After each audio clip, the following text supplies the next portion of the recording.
My brothers and sisters, the world is once again turning its eyes toward the Middle East. Many people believe this is just another conflict in a region that has seen many wars before.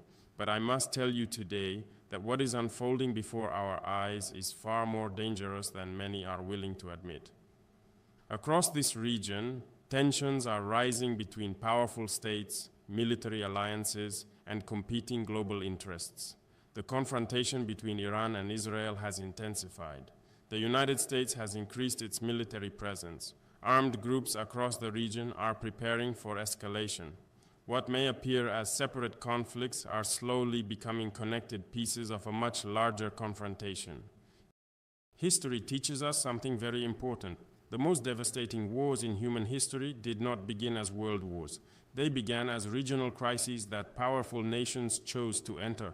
Alliances formed, retaliations multiplied, and suddenly a local conflict became a global catastrophe. Today, the Middle East sits at the center of the world's energy supply, global trade routes, and strategic military positions. A single miscalculation in this region could draw in superpowers from every corner of the planet. I say this not to create fear, but to speak truth. If the current path of escalation continues, the next world war may not begin with a declaration. It could begin with a spark in the Middle East. My brothers and sisters, to understand why the world is standing on the edge of something dangerous today, we must first understand the history of the Middle East. This region has never been just another part of the world. For more than a century, it has been the center of strategic competition between powerful nations. The Middle East sits at the crossroads of three continents. Europe, Asia, and Africa meet here. The world's most important trade routes pass through its seas, its canals, and its narrow waterways. But beyond geography, the region holds something even more powerful: energy. A large portion of the world's oil and natural gas reserves are concentrated in this region. For decades, global powers have treated these resources not just as economic assets, but as strategic weapons. Because of this, almost every major conflict in the Middle East has drawn in outside powers. During the Cold War, the United States and the Soviet Union turned the region into a battleground for influence. Proxy wars spread across multiple countries. Military bases multiplied. Alliances were formed not for peace, but for power. Even after the Cold War ended, the pattern did not change. The Gulf War in 1991 showed how quickly a regional conflict could pull in an international military coalition.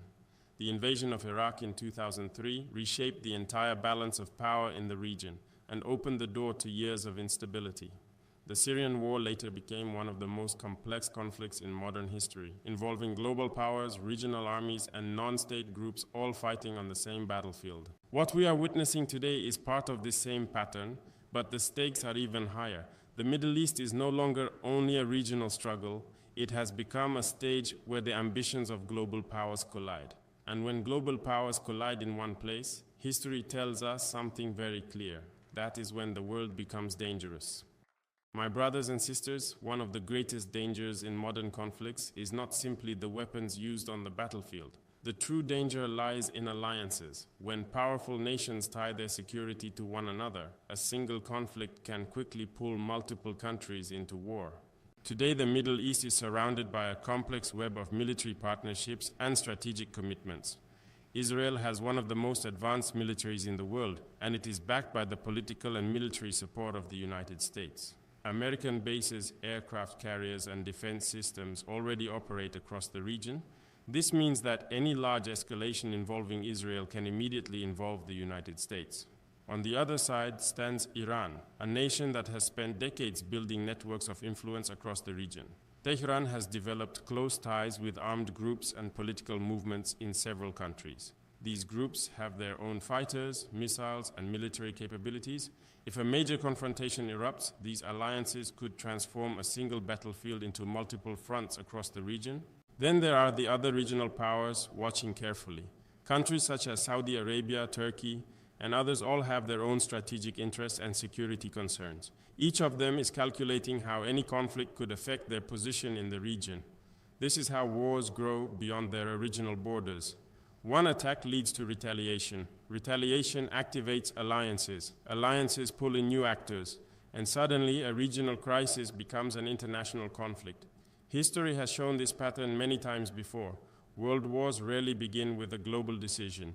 They begin when leaders believe a limited conflict will stay limited. But once alliances begin to move, control becomes very difficult, and that is the danger the world faces today. My brothers and sisters, another reason the Middle East holds such dangerous potential is not only its alliances or military strength, it is energy.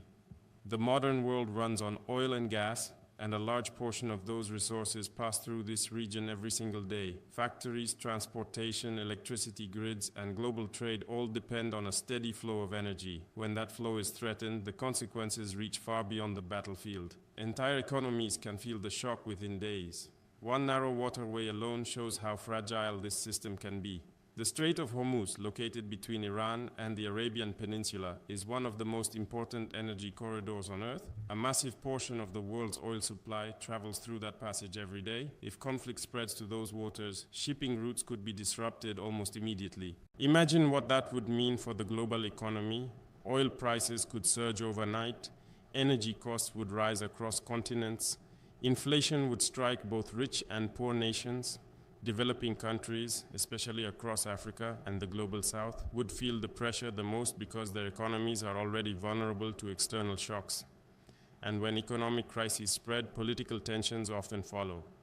Governments struggle to stabilize their economies. Public anger grows. International competition for resources becomes more intense. This is why wars in the Middle East rarely remain local conflicts. They touch the foundations of the global system itself. When energy routes, military alliances, and global powers all intersect in the same region, the situation becomes extremely volatile. In such an environment, a single spark can travel very far. And the world today is surrounded by sparks waiting to ignite. My brothers and sisters, the danger in the Middle East today is not only about regional rivalries, it is also about the changing balance of power in the world. For decades, global politics was dominated by a small group of powerful Western nations. Their military alliances, financial institutions, and strategic partnerships shaped much of the international system. But today, the world is changing. New powers are rising. Countries that once had little influence in global decision-making are now asserting their own interests and strategies. This shift is creating tension across many regions, and the Middle East has become one of the central arenas where this new global competition is unfolding. The United States still maintains a strong military presence in the region and remains deeply involved in the security of several allies. At the same time, other global powers are expanding their influence through economic partnerships, diplomatic engagement, and security cooperation. Nations such as China and Russia have increasingly strengthened their relationships with countries across the Middle East. These overlapping interests are creating a complex strategic environment. When global powers operate in the same region with different priorities and alliances, the risk of miscalculation increases. A local military confrontation could quickly involve competing powers, each seeking to defend its influence or protect its partners. We must understand that world wars rarely begin because leaders intentionally seek global destruction. More often, they begin when rival powers become trapped in escalating cycles of competition and retaliation. Today, the Middle East sits at the intersection of that competition. Military forces are present. Strategic interests are high. Rival powers are watching closely. When these conditions exist in one place, history shows us that the world must proceed with extreme caution, because once great powers become directly involved, conflicts become far more difficult to contain. My brothers and sisters, many people believe that wars in the Middle East only concern the nations directly involved. But this is a dangerous misunderstanding. When major powers clash in strategic regions, the consequences spread far beyond the battlefield. And very often, it is the nations of the global south that suffer the most from the shockwaves. Across Africa, Asia, and Latin America, many economies depend heavily on stable energy prices, global trade routes, and international financial stability. When a major conflict erupts in a region that controls critical resources and shipping corridors, those systems can be disrupted very quickly. Energy costs rise, transportation becomes more expensive, and food prices begin to climb. We have seen this pattern many times before. When conflicts disrupt global supply chains, the The first signs appear in rising fuel prices. Soon after, the cost of food and essential goods begins to increase. Governments that already face economic pressure struggle to maintain stability, and ordinary citizens feel the burden the most. For Africa in particular, such instability can create serious challenges. Many countries are working to strengthen their economies, build infrastructure, and secure their sovereignty after decades of external influence. A global economic shock caused by a large-scale war could slow this progress and create new vulnerabilities. This is why the Global South must watch these developments carefully. We cannot afford to treat distant conflicts as someone else's problem. The modern world is interconnected. Decisions made in one region can affect millions of lives across continents. As leaders and as nations seeking true sovereignty, we must understand how global conflicts shape the future of our own people. Because when the great powers fight, history shows that the consequences rarely stop at their borders. My brothers and sisters, the world now stands at a very delicate moment. The tensions we see today did not appear overnight. They are the result of decades of rivalry, strategic competition, and unresolved conflicts that have slowly accumulated across the Middle East. Military forces are already positioned across the region. Advanced weapon systems are deployed. Intelligence networks are active. Alliances are prepared to react if the situation escalates further. In such an environment, the margin for error becomes extremely small. Sometimes a global conflict does not begin with a deliberate decision. It begins with a miscalculation. One strike that goes further than intended. One retaliation that triggers a chain reaction. One moment where leaders believe the escalation can still be controlled. But history has shown that wars rarely follow the plans of those who start them. The Middle East today contains many of the elements that have ignited global wars in the past. Powerful states with advanced militaries, strategic resources that the entire world depends on, competing alliances prepared to defend their partners, and a growing atmosphere of distrust between major powers. Yet humanity also stands at a crossroads where wisdom can prevail. The world does not need another catastrophic war. The lessons of the past are already written in the lives lost and the nations destroyed by previous conflicts. Leaders must recognize the weight of their decisions. Every action taken in such a fragile moment carries consequences that could shape the future of generations. The path ahead is not yet decided. But the choices made today in the Middle East may determine whether the world moves toward stability or toward a conflict far greater than many imagine.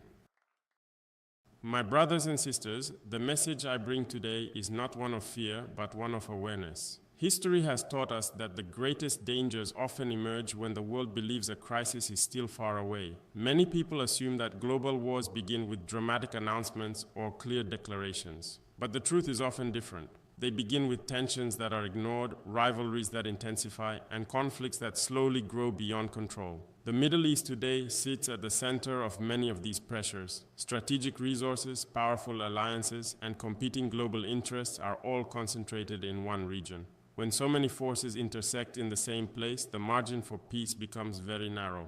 For nations across Africa and the Global South, this moment carries an important lesson. Our future cannot depend on the decisions of distant powers. We must strengthen our economies, protect our sovereignty, and build partnerships that prioritize stability and mutual respect.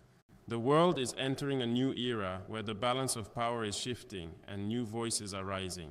In such a time, wisdom must guide leadership, because the future of our